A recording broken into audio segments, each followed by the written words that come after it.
All right, so it's the first session on the data warehouse, and a lot of things here we will discuss. Now, first of all, we have to understand like what is the purpose of data warehouse? Why we actually require data warehouse? Why suddenly uh, companies are thinking about creating the data warehouse? Then what is data warehouse? Right, all those things we have to understand first of all. Now, let's talk about it. Now, in this particular session, we will mostly talk about everything in a presentation. We'll try to understand this through presentation. Now, what is a data warehouse? So basically, data warehouse is nothing but where I actually store all my data. Now, question arises, why we require data warehouse? We can store in Excel also, right? We can store in a text file. We can store in the file systems. Then why this concept of data warehousing comes into picture? So to answer that, the reason for this is basically to help you understand. Suppose I have an Excel file. If I try to save the data in Excel file, then I have a limitation, right? We used a lot of Excel files in the past sessions on various topics when we spoke about Python, how to connect to the data. When we spoke about Tableau, at that time also we saw that how to connect to the data and so on. And we used file system, but there are a lot of challenges in the file system. The first is I have a limitation.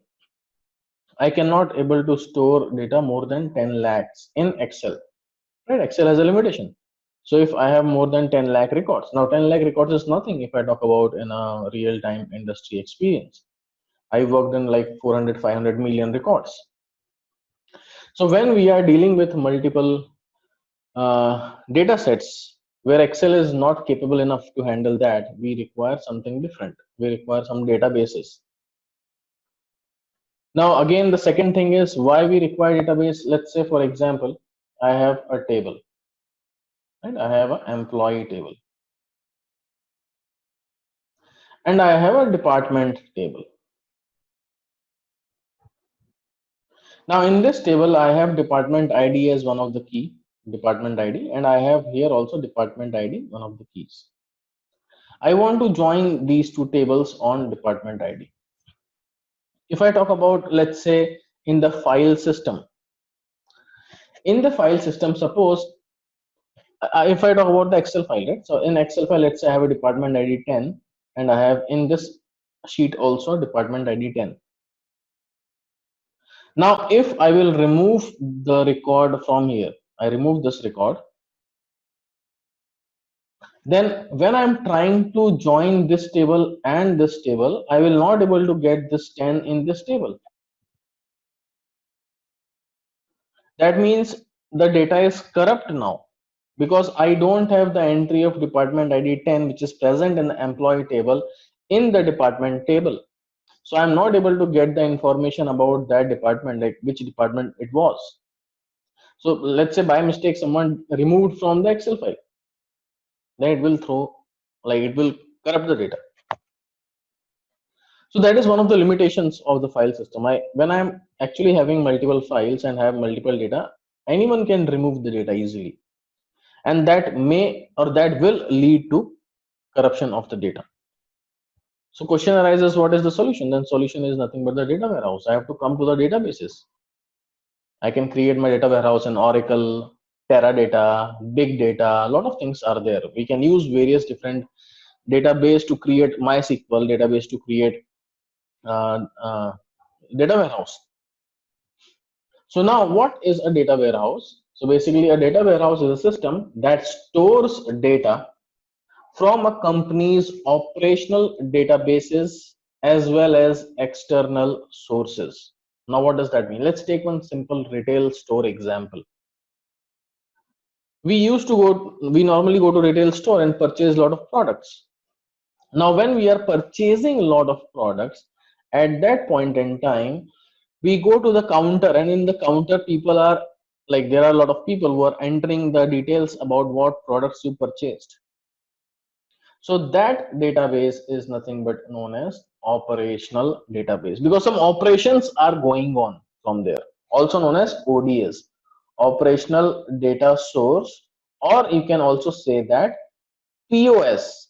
POS is nothing but point of sales, where the sales is actually happening, point of sales. So now from there, I get the information. Now, basically, let's say this is my employee who is entering the data in the machine, right? And this data goes to my data warehouse. And then I will do some analysis. So I will discuss the entire architecture, but that is how it works. Here I am adding the data. It can be in Excel file, it can be in CSV file, it can be in text file, it can be in any database. But this data I want to actually, my main target is to move to data warehouse. This is my operational data where I can, based on my budget, I can choose what operational database I can go for. If my budget is very less, I may open Excel file and start saving the data. That's fine, because I cannot maintain one database here, one database in the data warehouse. That much of budget I don't have. So in that case, let's say I'm making this as a file system and I'm making this data warehouse in Oracle, let's say. So this is my point of sales. So operational databases as well as external sources. Now let's say I have a retail store in Gurgaon. Now I want to know in my locality which type of people are living. So I will get that data from the external data source. I'll maybe take the data from Gurgaon government, Haryana government, and then I will check what all people are actually staying in my location. So that according to that, I will put the products in my retail store. For example, let's say there are a lot of Bengalis in the location. I may have more fishes in my retail store, so that, because I know that the consumptions will be more, so I will have that. So that external sources is helping me to understand some more insights about the data. But obviously, this operational databases and external data sources, I will combine the data and put that data in single place. And this single place is nothing but data warehouse. I'm capturing the data from various different data sources and putting in a single place, so that all the relevant information will be present in my data warehouse. Data warehouse platforms are different from operational databases because they store historical information. Obviously, because data warehouse is what? Where I have the historical information as well. For example, let's say my store is running for 5 years. So I have entire data for 5 years in the data warehouse. However, if I talk about the operational, here the guy who is actually pulling all the information from the retail store, he is maintaining one operational data warehouse, ODS, right? Now this ODS will be daily basis. Every day how much sales is happening, he is just capturing that and it is sending into data warehouse. Once it is in data warehouse, then obviously this data is no longer required. I can remove that, no problem, because this data already available in data warehouse now. So this data I will flush, I will delete, and then from tomorrow I'll have a new data. So operational data warehouse normally consists of 1 day of data. However, data warehouse consists of historical data, which makes things easier for the business leader to analyze data over a specific period of time. I want to know what is my year-on-year sales. So every details is coming from data warehouse and user analyze that data. Why data warehouse is required? Because it makes the consistent data. As I mentioned, if I delete something from Excel, I will not able to track back, but in data warehouse I will able to make sure that my data is consistent. So we'll talk about that as and when we'll process in this, like further proceed in this class. Make better decisions, improve my bottom line sales or bottom line revenue, basically, right? Bottom line is nothing but the final profit which I'm making, so it will improve my final profit. Now there are some characteristics of data warehouse. The characteristics are subject oriented. Now, what subject oriented means? In normal industry, we create a data warehouse based on different subjects. For example, let's say I want to create a data warehouse for my sales people, right? So entire data warehouse will be created related to the sales data only. So it's like subject oriented, or maybe like the entire customer database where I have all the customer details. And suppose I'm creating a data warehouse for customer details. Now in customer details, I can have sales, I can have profit, I can have marketing spend, and a lot of things. So customer is a big database which I'm creating. So it's a subject oriented. I'm dealing with the customer, so I'm creating a data warehouse for customers where I will have only customer information, customer sales, customer profit, customer marketing, and so on. Second is it is integrated. I can integrate the data warehouse with various different data sources. For example, my customer information coming from Excel file, my sales information coming from Oracle, my product information coming from CSV file. So I am integrating this to the data warehouse. I integrated the different sources to a data warehouse. I put all the data in the data warehouse. So that is my integrated. Time variant. Time variant means my data is actually having a various different period of time data, right? I have data for yesterday, I have data for 1 year back, I have data for 5 years back. It purely depends on how much capacity you have to store the data, because database is also a cost. So if your budget is not very much, maybe you are okay with 2 years of data. I don't want much data. 2 years of data is fine. But let's say my budget is very huge. So in that case, maybe I can go with 10 years of data. I can store 10 years of data and I can analyze that.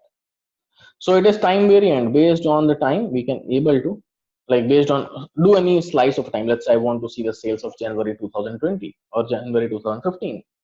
I have data, I can do that, no problem. And finally, it is non-volatile. Basically, it is, as I mentioned, I cannot able to delete, and obviously I can delete that, but I cannot easily delete. A lot of constraints we will discuss in the future classes. So a lot of constraints are there. As a randomly, I cannot delete anything. I have to take care of that. So it's making things very easy for us, because in Excel file I can delete anything. I will not able to trace back.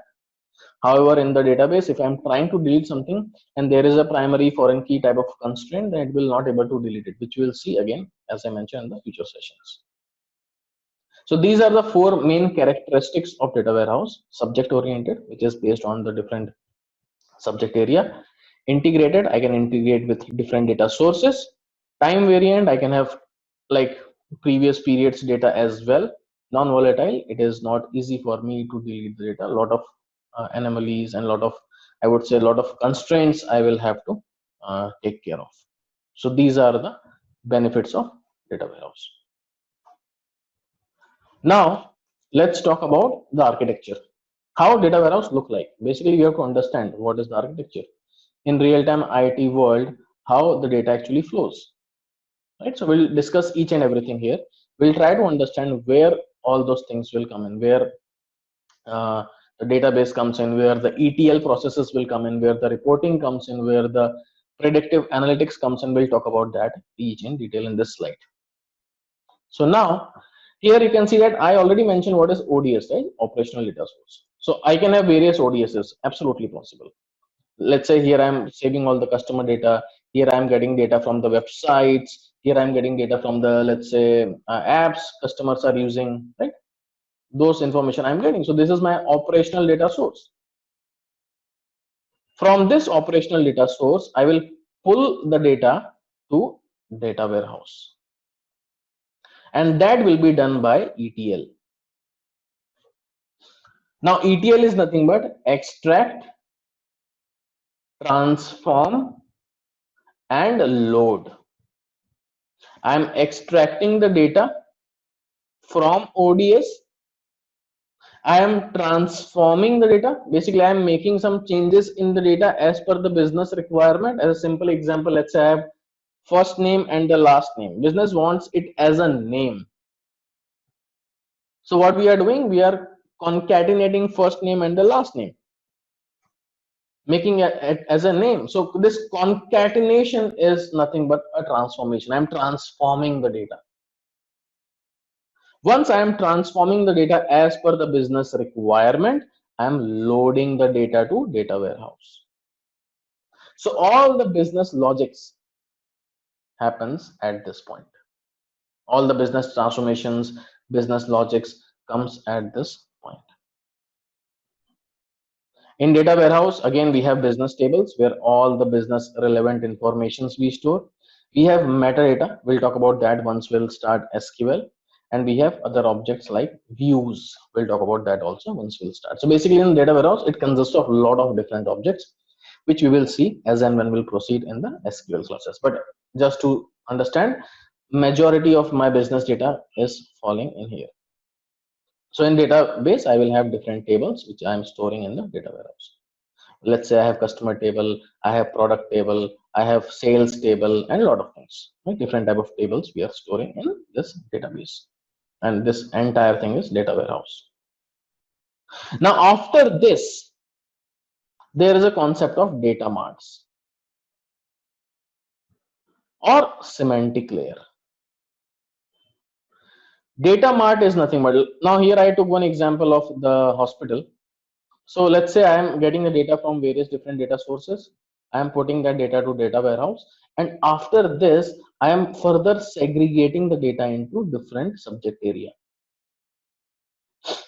So basically I have entire data in the data warehouse. From there, I am having one small data base, which is nothing but OPD. All the OPD related information is present here.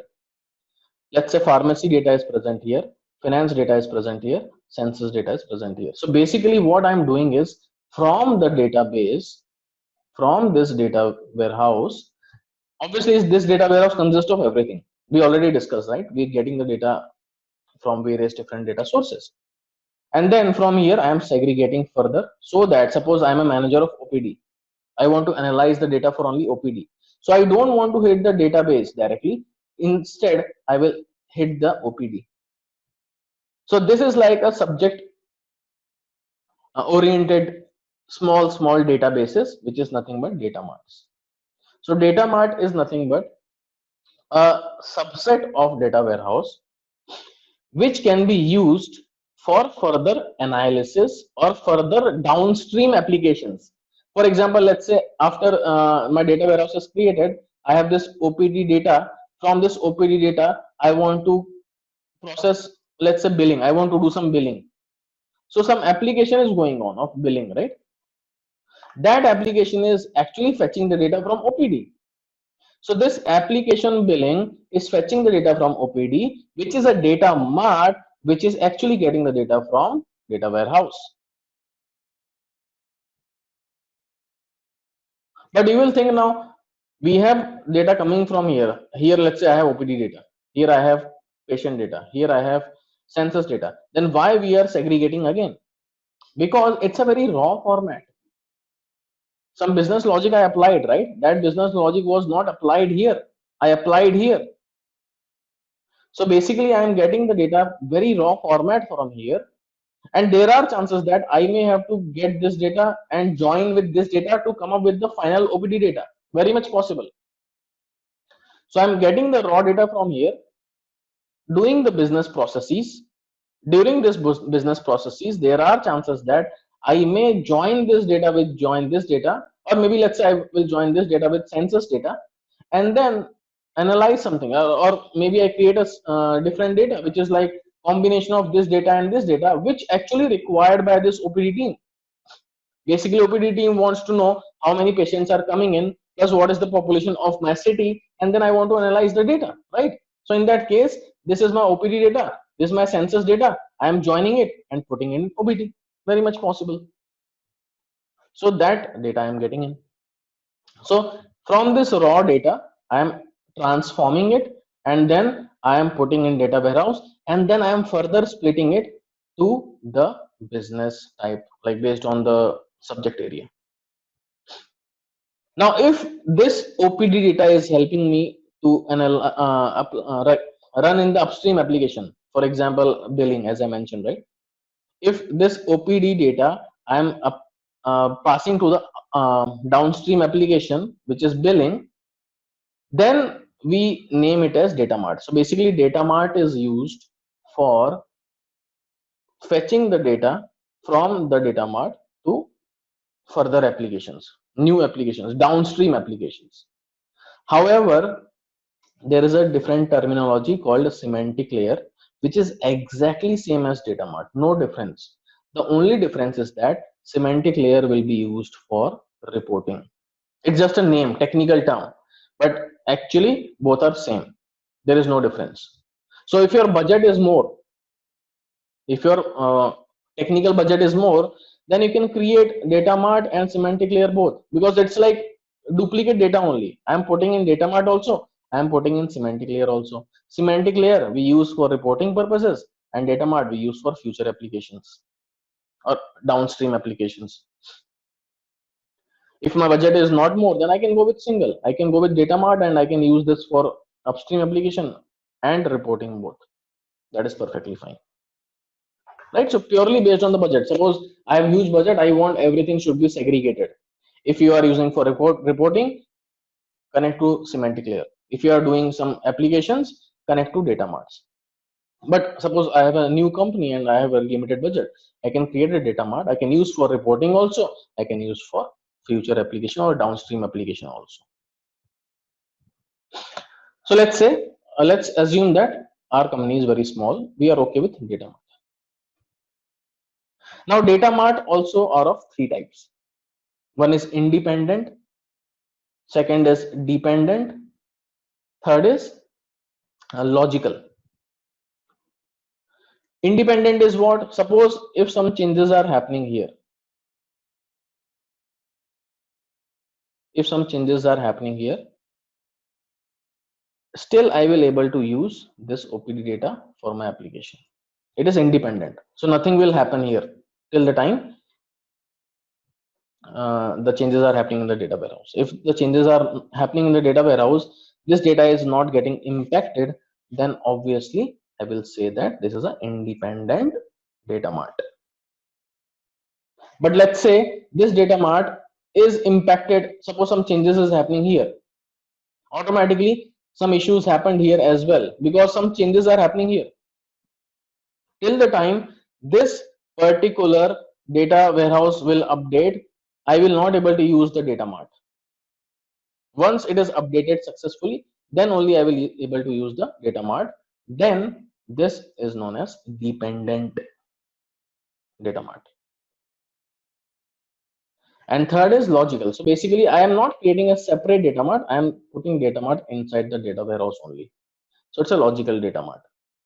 Basically I am creating a lot of views, we'll talk about views. So it is logically built and it is fetching the data from different tables in the data warehouse.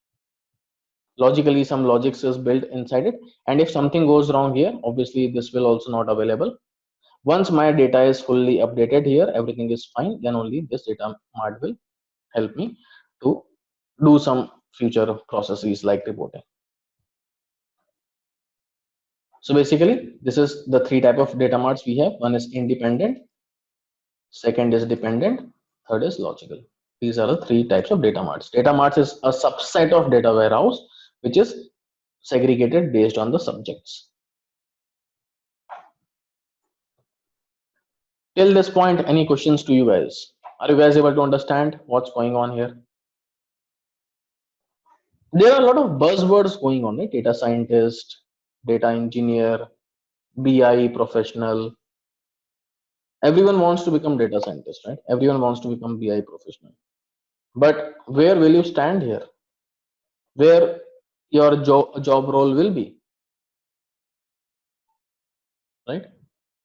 So basically, if I am now, let's say I want to get into IT company and I'm a fresher. Now, why I always say to my students that if you learn Tableau and SQL, you will be good to get into a company.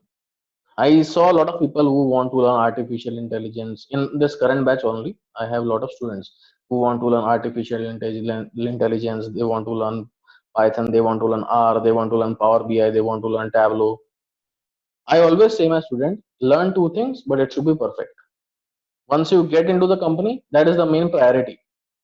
Then you learn after that. If you learn multiple things, your brain will be like very much cluttered, right? A lot of things in a small brain, very difficult to handle. Why I always say learn Tableau? Why? Because I'll just help you understand. Now this Tableau or Power BI, no doubt about that, but I prefer Tableau because it's my personal favorite. And SQL.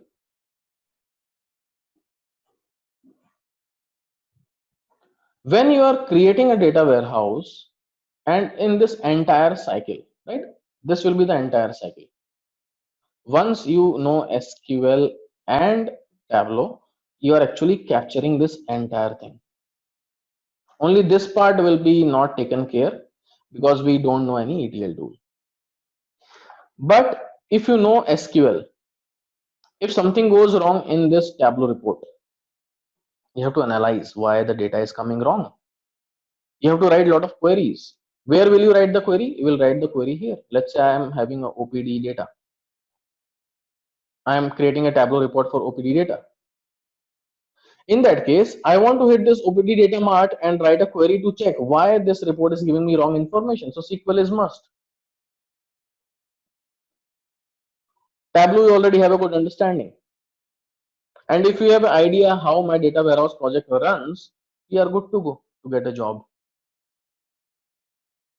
Right? So if you have a good understanding of Tableau and good understanding of SQL, then we are good to go. But this should be perfect. Perfect means 100% perfect. You should have the clear-cut understanding of these two things.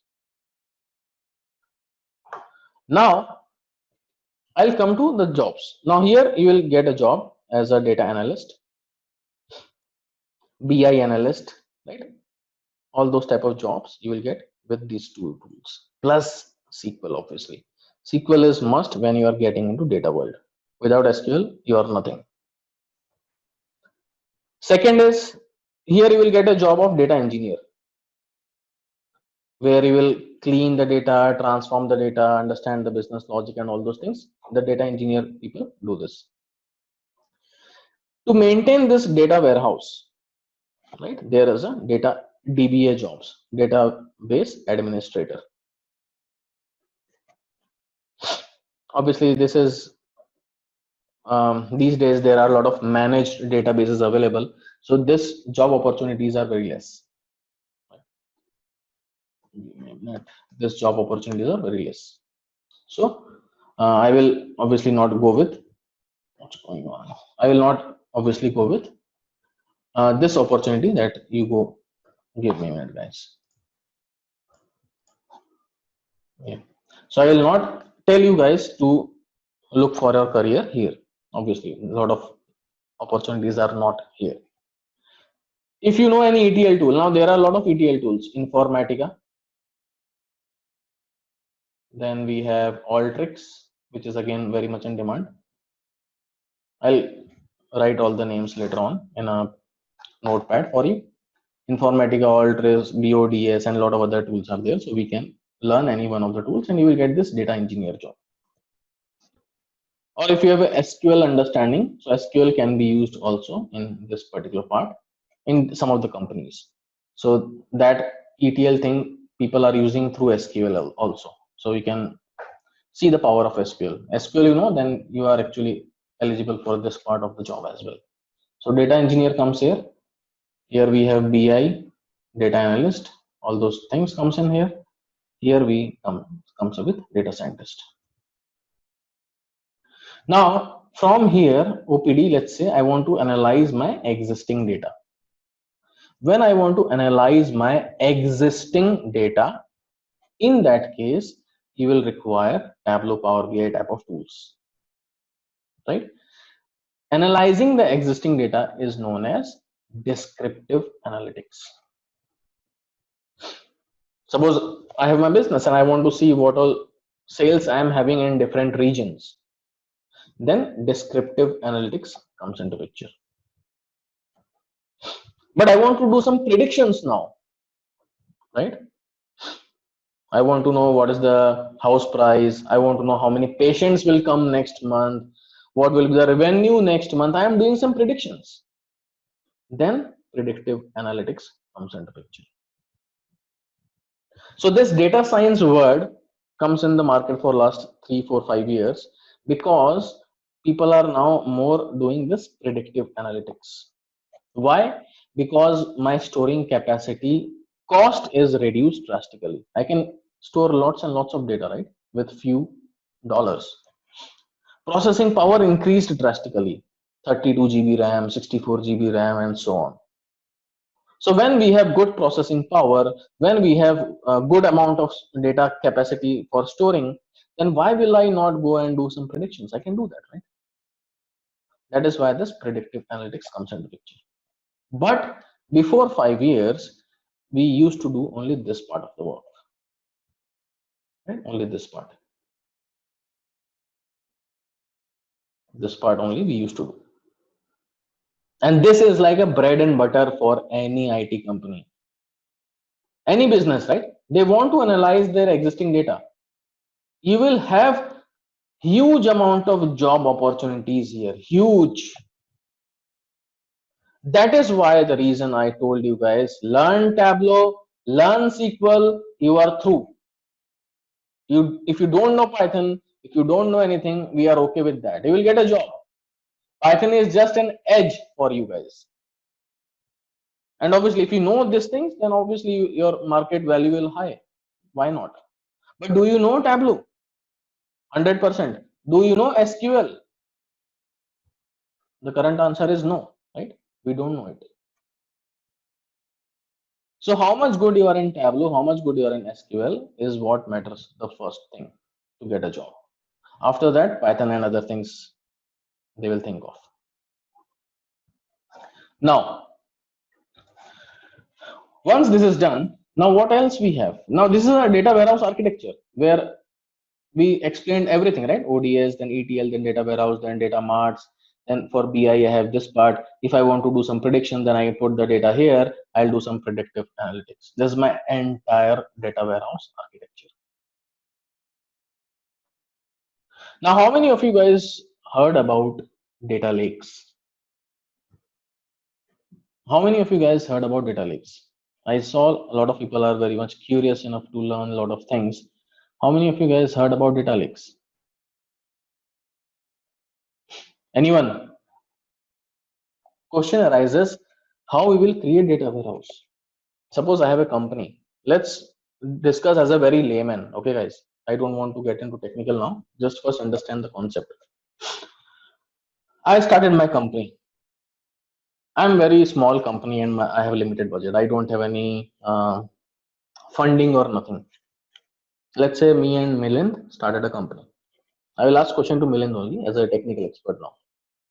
So Milind, we want to maintain the data, right? And we don't have manpower. We don't have manpower and we don't have money also.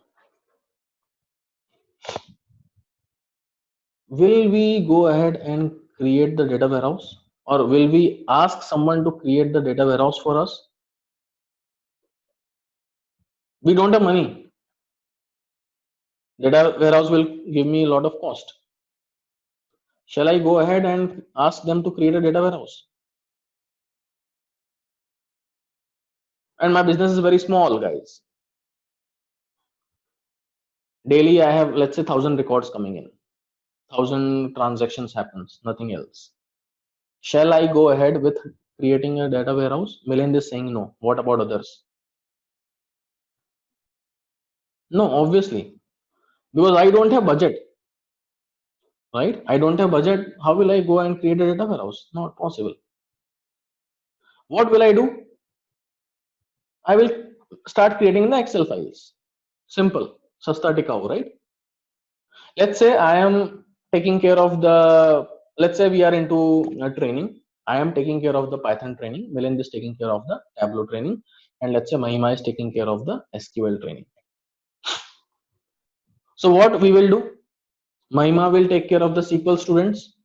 She will start putting the data on the Excel file for the SQL student. She will maintain a separate Excel file. Milind will maintain the separate Excel file for Tableau. I will maintain the separate Excel file for Python. That is what we will do. Yes or no? Now, can I say that SQL is one subject area? Tableau is one subject area? Python is one subject area? Can I say that? For my business, because I have three verticals. So these are three subject areas for me. Right? Now, let me come to the second slide first of all. Yeah, this is. So can I say that I have three subject areas? Tableau, Python, and SQL. What I will do, I will ETL. So basically ETL is like, suppose, let's say I want to transform the data. I am getting the Excel file, but then I am making some changes. Let's say Mahima has one intern who is entering the data. I have one intern who is entering the data, and Milind has one intern entering the data. And once he is entering, let's say Milind has an intern Rakshit, I have an intern Kushal, and Mahima has an intern, let's say Sneha, right? Now, Rakshit populated something. Milind is his manager. He is checking the data and he is doing some modification in the data and putting in a data mart. So Milind is using this data. He made some changes. Milind says that I don't want first name and last name. I just want a name. So let's modify the data. Lakshit is putting the data as a first name, last name. Let me modify the data and put it in my data mart. So I will use this data for my analysis. Same way here, let's say I want some I just want some transformation. I want some changes in the data. Let's say I have Python. Now I'm teaching Python for data science, machine learning, and AI, let's say. But Kushal is maintaining all the data together. So what I'm saying him, that you are putting all the data together, but try to add one more column in this ETL process where I will segregate the data based on the courses. One is for data science, one is for machine learning, one is for AI. So what he will do, he will, from this data, he will do some business logic, apply one extra column and create a new data mart, which will have one extra column, which says the course name. So what happened from this raw data, he added one new column with the logic. With that logic, he created a new data mart with an extra column, which is nothing but course name, so that it will help me to understand what course which student belongs to. Same way with Mahima. Sneha did some data entering here. There is some logic which Mahima wants. Let's say SQL and PLSQL. She wants to segregate the data. So Sneha did that through ETL, and a new data mart is created. So now you're understanding it. What's happening here? I am a very small business. I am just saving the data in Excel file, doing little bit of transformation manually, and then putting in a data mart. But over the period of time, my business increased drastically. Right now, we have thousands and thousands of students in each of the courses. We have a lot of revenue coming in, and now it is very difficult for me to maintain it. ETL processes which I have created, it was a manual process. I put some logic, Excel. I created some Excel macro, which is helping me to apply the logic, but it is not scalable. I have more than 10 lakh records. I will not able to handle that in Excel. The data mart which I have created maybe in Excel or let's say in Oracle, I'm not able to handle it. I need some more space. I need some more business logic here so that my time will be saved. Then I will connect, because my budget is now more. Then I will connect to some IT company and I will say that, hey, this is my business and this is my different data marts, and I want to save, I want to create a data warehouse where I will actually save the entire data. And finally, I want a single report where I will have Tableau, Python and SQL consolidated.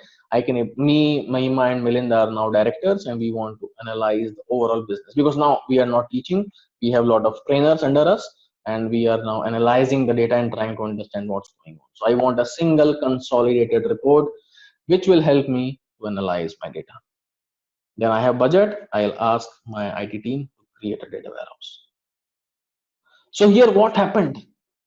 From the raw data, data mart created, then data warehouse created. Bottom approach, bottom up approach. Okay. From data mart to data warehouse to reporting is bottom up approach. But let's take another scenario where I have a huge budget initially. I want to start my business and I got the funder. I got a lot of funding from the venture capital funds. Now, what will be the approach? Then I will say, okay, I have the sources, create a ETL robust application, create a data warehouse. Then I will create a data mart where each data mart belongs to individual subject area, and then we'll do the reporting. So this is known as top-down approach. So when we are creating a data warehouse project, there are chances in your real-time application, real-time work, there are chances that you may have to work in a top-down approach, or you may have to work in a bottom-up approach. When I was in Deloitte, at that point in time, there was a client called CNO Financials. They had the bottom-up approach. They had a lot of data from different sources. They have Excel, they have MS Access, and a lot of things. And they wanted to create a data warehouse in Oracle. We created for them. So that was a bottom-up approach. There was a bank called Nordea when I was in Sweden. At that time, they wanted us to create data warehouse and then data mart. That was a top-down approach. So it is purely based on the budget of a company, which approach they will go for, whether it will be top-down or bottom-up. Is that clear to all of you?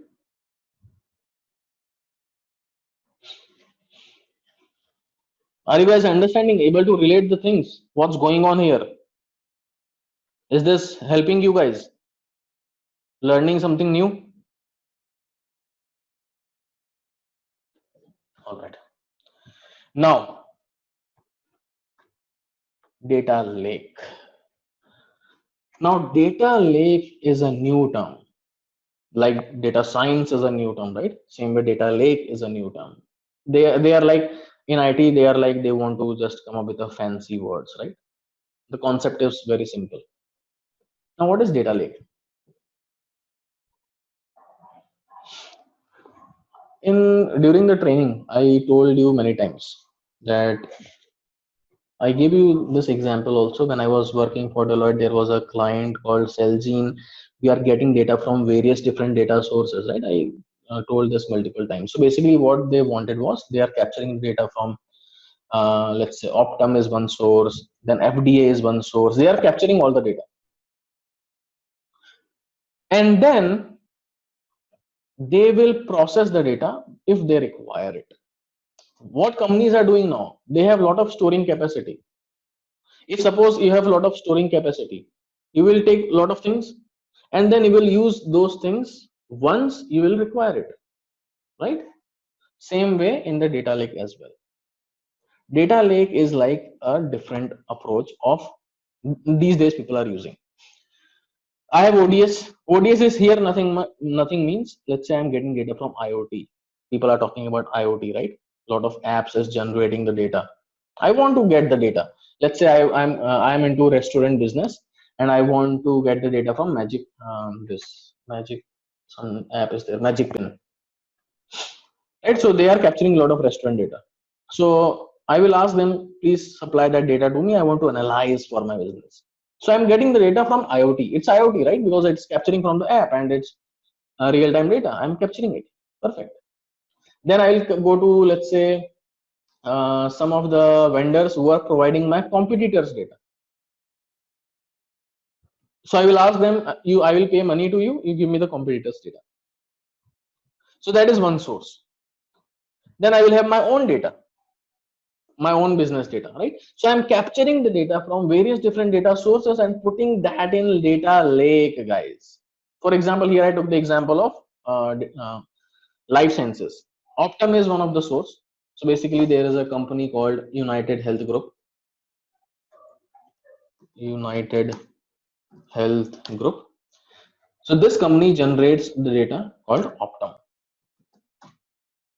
So it's like one type of data, right?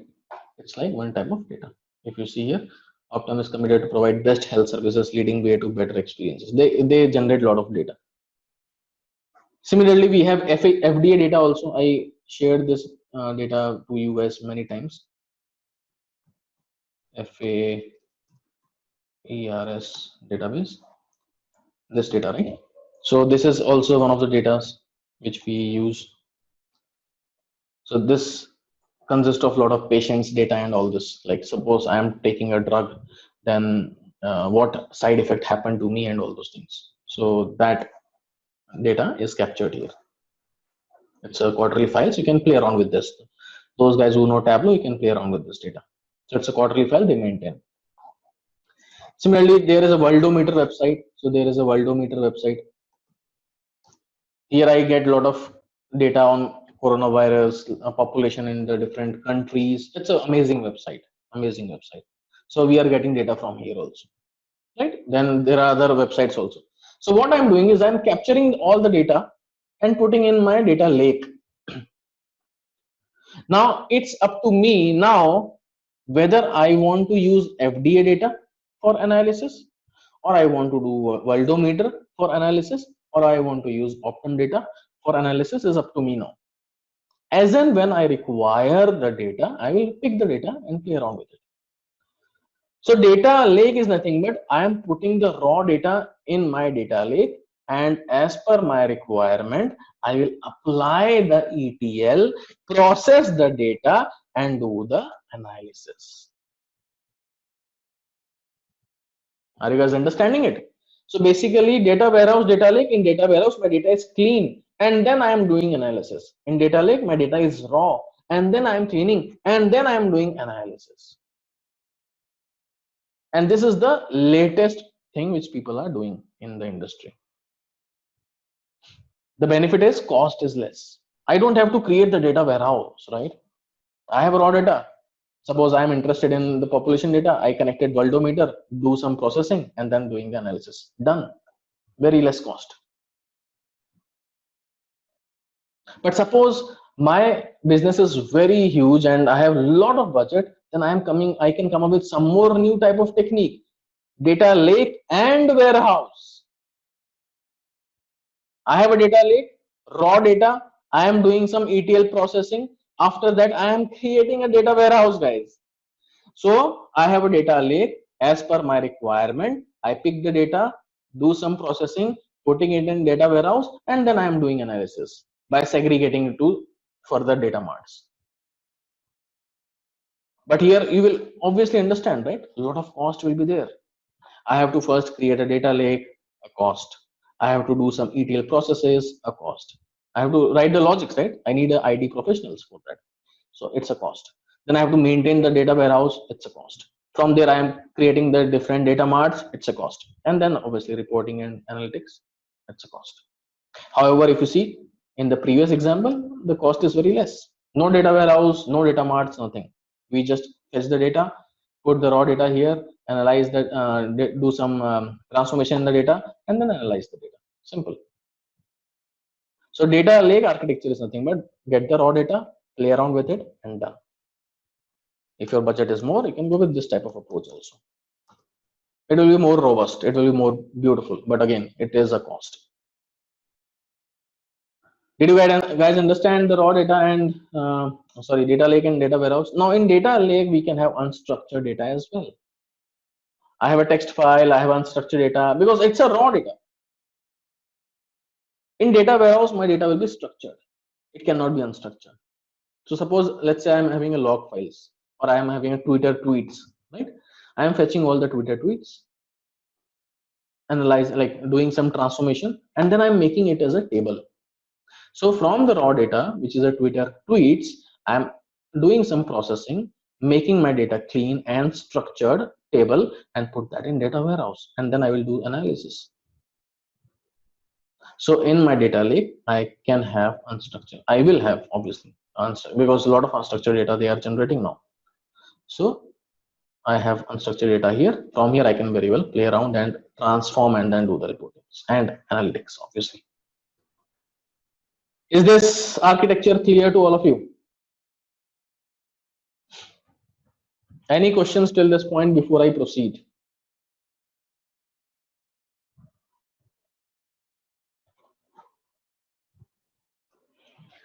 These are some text. I want you guys to go through it. It's a simple text. I'll show you an image. It's a courtesy Grazity.com data warehouse versus data lake.